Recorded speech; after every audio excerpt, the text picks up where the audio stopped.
Well, good morning, everyone. Welcome back to Poorboys Little Homestead. As always, if this is your first time here, thanks for dropping in. Feel free to drop in anytime you feel, my friend.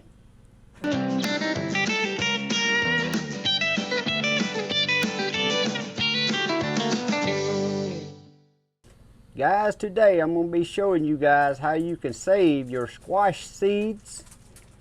And I'm also going to show you how you can save your tomato seeds so you can have them to plant next year. Or if you don't want to have them to plant next year, with everything going on in this world right now, it may be a good thing to save you some seeds in case you can't get some next year. At least you'll have yours that you can rely on and hope you can get you a garden planted. So what we're going to start out with is a yellow squash. If you've been watching any of my videos on my gardening, this is called the pick, and pick. And I believe I bought them from Burpee. And guys, they have been some good squash.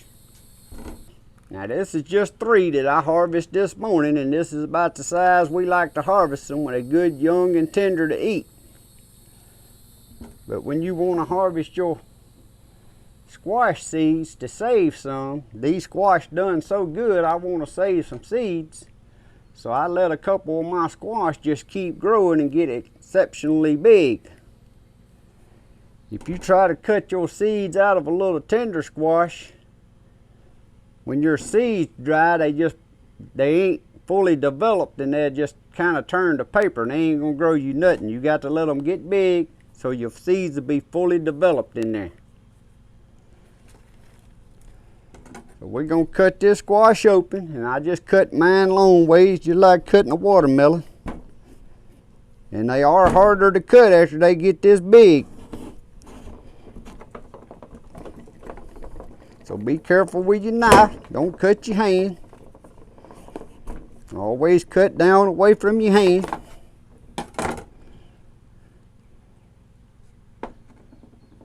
And then we're going to rake these seeds and this pulp out into a strainer.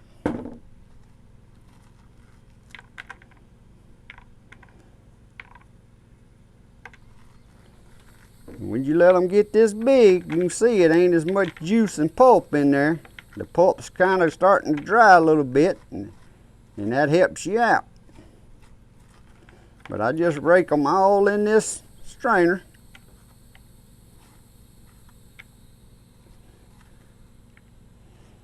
And one big squash, guys, will give you enough seeds to plant more squash than the average person's gonna plant.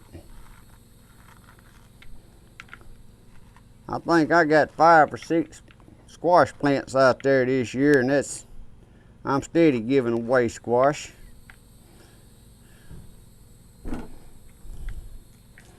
And then I just go through the pulp. You can see what it looks like when you get the pulp out. And I try to pull most of the seeds I can off that pulp.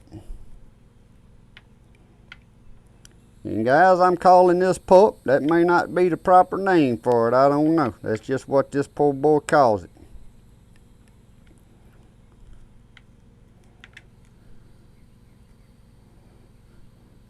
I'm not educated, know all these proper scientific names, but I can tell you when a squash tastes good and when it don't, and when it grows good and when it don't.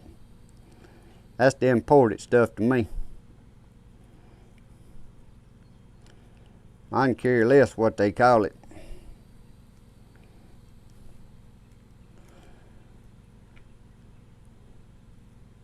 You see, after I got all the seeds off, that's just old pulp. And lay that to the side.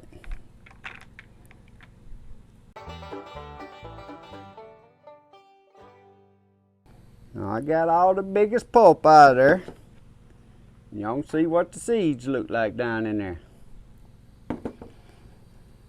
Now we're finna move over here to the sink, and we're gonna rinse these off and rinse them, try to get as much pulp off as we can. And it ain't gonna hurt if they ain't just perfectly clean seeds.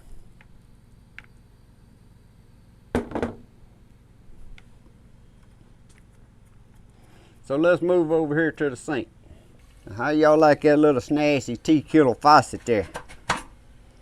Ain't that just plumb snazzy? Turn your water on, the water comes out, wash your hands.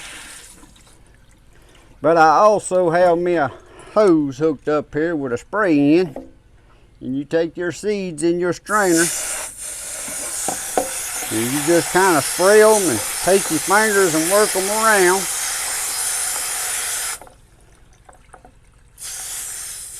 Until you get most of the pulp off. And like I said earlier, it don't matter if it still has a little bit of pulp on them. It'll dry. And when you put it in the ground to plant it, it grows right on. They ain't got to be perfectly clean like the ones you buy.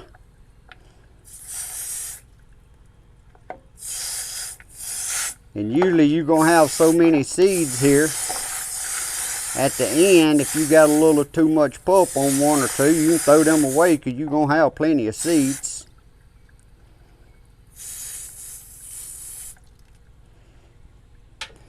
And that's how you rinse them off. I just kind of shake them around, get all much water as I can off of them.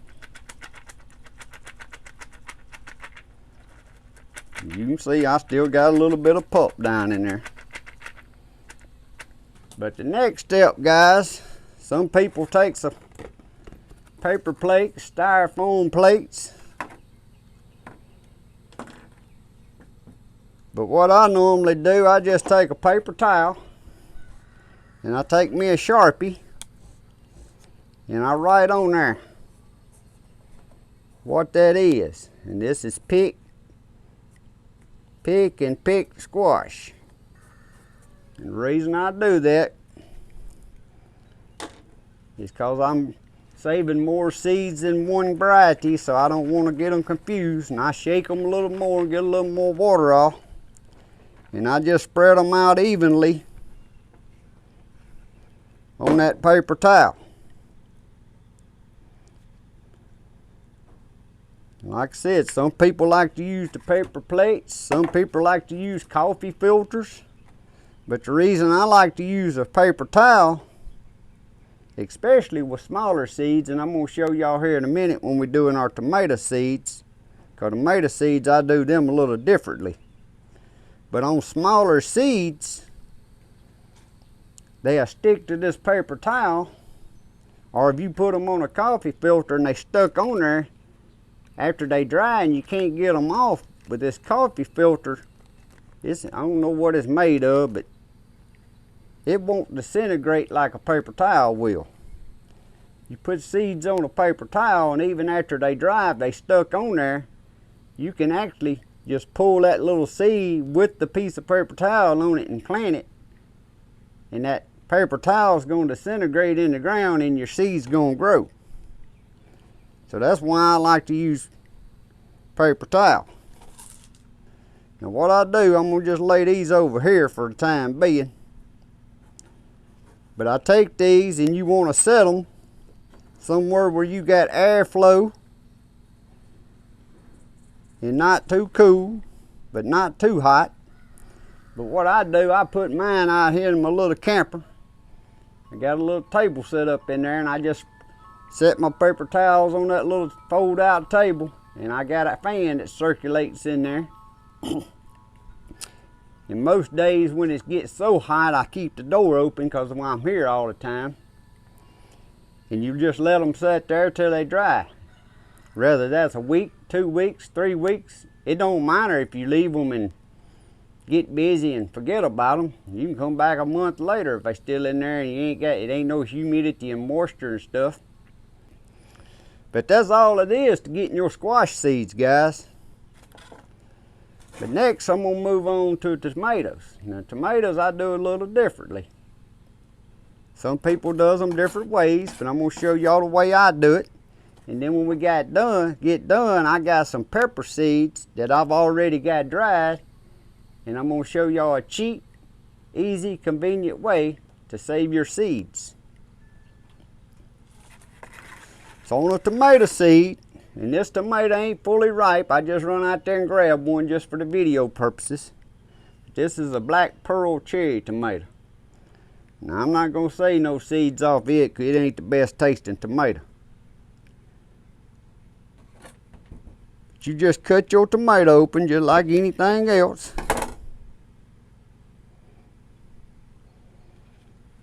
But you want to squeeze them seeds out into your little strainer basket. You can get these all different sizes.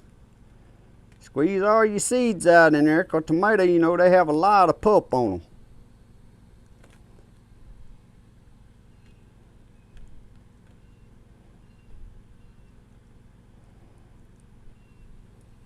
You squeeze all your seeds out and you got all that pulp in there. Again, we're going to move over here to the sink and we're going to rinse all that pulp off. And on my tomato seeds, I go a little extra on it because that's real wet pulp, and I try to get it as clean as I can. You can do this with a little sprayer hose that's on your kitchen sink, so you don't need that much pressure. And I just spray them until that pulp dissolves.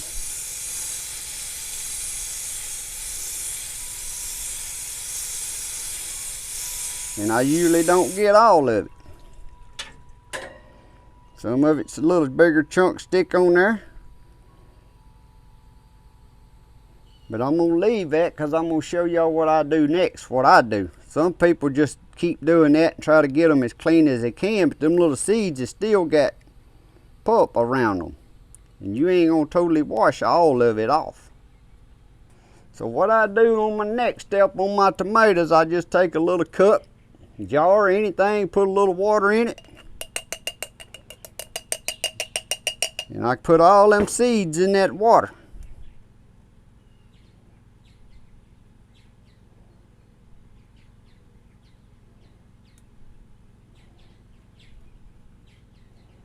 That's enough for this demonstration purposes. I put all them seeds in that water. And guys, I set this jar or cup on top of my refrigerator in the house. And I'll let it sit there 3 days or up to a week. And here's some that I done that I'm saving, and it ferments it. And you can see it's starting to float up the old mold and crap on the top. Now I'll take this, and let's go back to the sink. And now I'll take this that's done been on top of the ice box and ferment it for about a week. And the first thing I'll do is get that old mold and thicker stuff off the top. And then I'll pour it into my little strainer basket, and I got to make sure to get them other seeds out of there. I have the wrong seeds growing next year. That's one thing when you're doing multiple seeds. Make sure you get all your stuff clean or you'll have them mixed up. Sometimes I swear the seeds I buy, they got some mixed up sometimes. Pour that in your strainer. I always take a little water in there because these seeds are little. Make sure I get all my seeds. And then I'll sit there and I'll clean these real good. Now you can see how clean they cleaned. All that pulp come right off quick after letting them ferment a few days.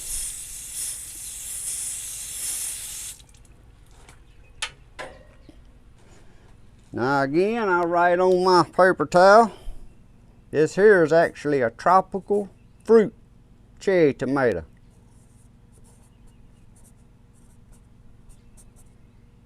It ain't called tropical fruit, guys. It's just called a tropical cherry tomato, I believe.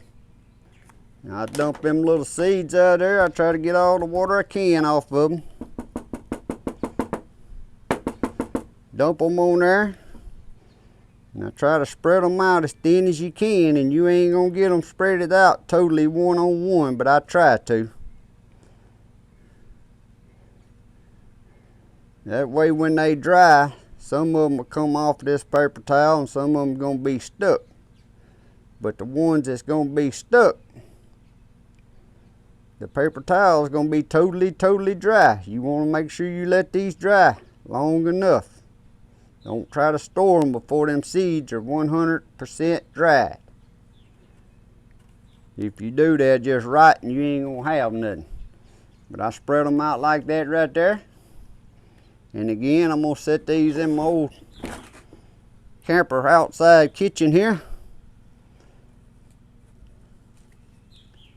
and let them dry a few days. So the next step is after they dry, what do you do with them? Well, I've had some Savannah sweet peppers here that I got the seeds out about a little over a week ago. Done the same thing you just seen, except with the sweet peppers. You could rake the seeds out and they ain't got hardly no pulp or nothing on them, so I just put them straight on the paper towel, spread them out, and you can see how dry they are. They just move all over the place. But a cheap way to store your seeds, guys, is to save old medicine bottles. Any kind of old medicine bottles. I really like these about that size. And I really like the ones that it's not where you can see through them. On that medicine bottle, I got a roll of, I don't know what you call this. I've had this roll of stuff for years. You stick on where you can write on it. You can write on it and then peel it off and stick it on stuff. And I use this when I change the oil of my vehicles. I put my mileage and the next mileage date and all that stuff on my windshield up in the corner. And I use this for all kind of stuff. But I write on here what these seeds are. I always put the year. I may save some more of these next year, but if I still have these, I mean I will, because that's way more than I ever need. I put that tape right around my little bottle. I cut that tape too wide for this little bottle. Let me go back and cut it off. And I got my seed bottle labeled with the year on it. And then I just put them seeds in there. Now guys, when I bought these Savannah sweet pepper seeds here, I think I paid like close to $3 for a little pack of them. But if I counted them seeds that was in that pack, it probably wasn't about 50 seeds. So at $3 a pack, I figure I got about $25 worth right in this bottle. And that's only out of 3 or 4, maybe 5 peppers. But again, save your medicine bottles. I get people around the neighborhood saving me some. Some of them's a little bigger than I like, but hey, if you save watermelon seeds, pea seeds, butter bean seeds, if you save all that, all these bottles is very handy. But guys, that's all it is to saving seeds. I hope this helps someone out. Thanks for watching. If you like this, please give me a thumbs up. Hit that subscribe button down on the bottom. And there's a share button down on the bottom. If you'll share my videos, it'll really help me grow this channel, and I greatly appreciate it. God bless. Y'all have a great day. See y'all next time.